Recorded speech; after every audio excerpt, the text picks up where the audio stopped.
Hey guys, it's Alan Cousins here from Ulverston Golf Club in Cumbria, and welcome to another episode of the Friday Fix.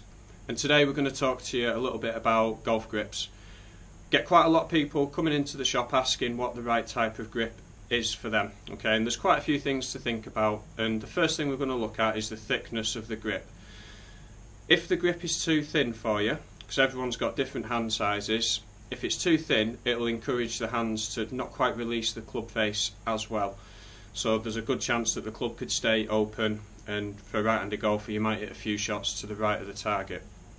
The other side of that, the opposite, if the grip is too thick, it can cause the hands to turn too quickly. So again, for a right-handed golfer, could close the face and turn it to the left of the target. So thickness is a really important thing when you're looking into the grips. There's a few different grip type as well, so the types of material is quite an important thing. If it's a wet weather grip that you like, or if you've got quite rough hands, then the Golf Pride Z Grip Full Cord's a good option. It's got quite a hard texture to it. Not great if you've got soft skin on the hands, but it is quite a rough grip. So good in the wet, but also good if your hands are quite rough as well. We've got the multi-compound New Decade, probably the most popular grip we do. Comes in all sorts of different colours. You've got a cord on the top when your golf glove's going to sit on, and basically gives you a good contact on the top because it's corded, and then the bottom's made of a soft compound which gives you a good feel. So a really popular grip for them, we do quite a few of them.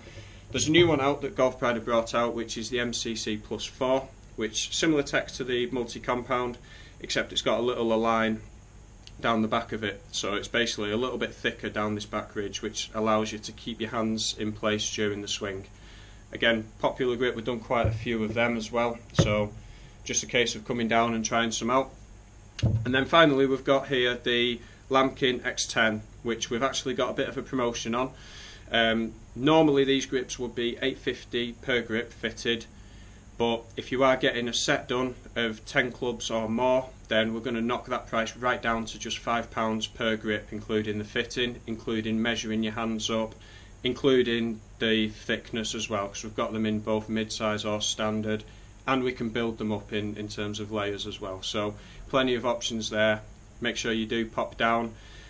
Make sure you give your clubs a good check over as well. This time of year, this is when we want to be making sure our set is right for the summer season ahead. Okay, so good promotion there on the X10 grips. So pop into the shop, guys, and we'll have a good chat. There's loads of other grip options too, and we'll have a good look. Yeah, find the right one for you. Follow us down now to the teaching room, where we've got a nice tip of the week for you. Thank you.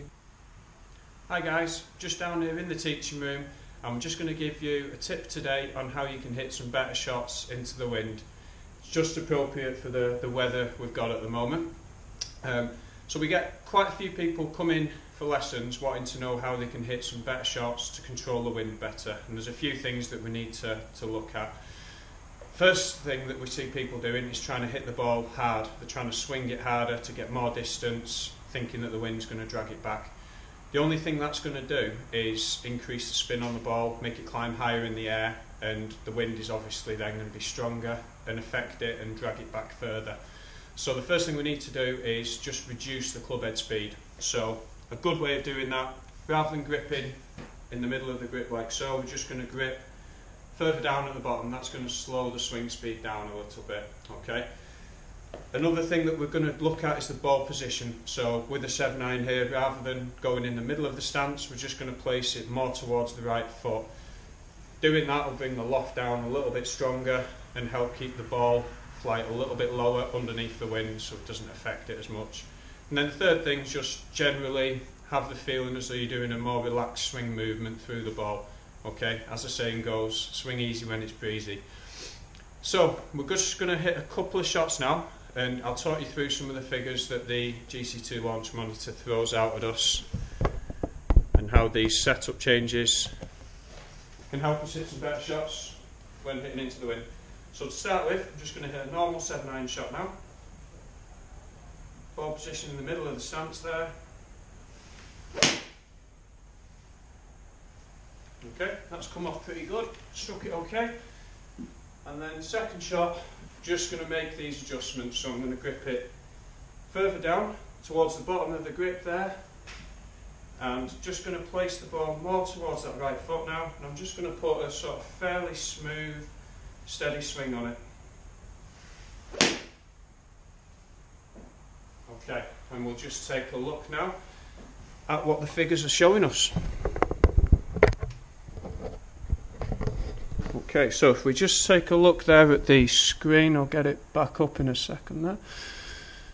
So, big thing that we want to see change is the launch angle. So the first shot that you should be able to see there where the mouse is, launched at 22 degrees, which is about normal for 7-iron for me. Carry distance is a little bit further at 178, which I'd expect if you're hitting it a bit higher. But then if you look at the second shot, my swing speed's reduced, ball speed's reduced, and then the launch angle has come down a little bit there at 14, so it's a much flatter flight. Wind's not going to affect it quite as much. The carry distance is a little bit less, but I'd expect that with a bit more of a rollout as well.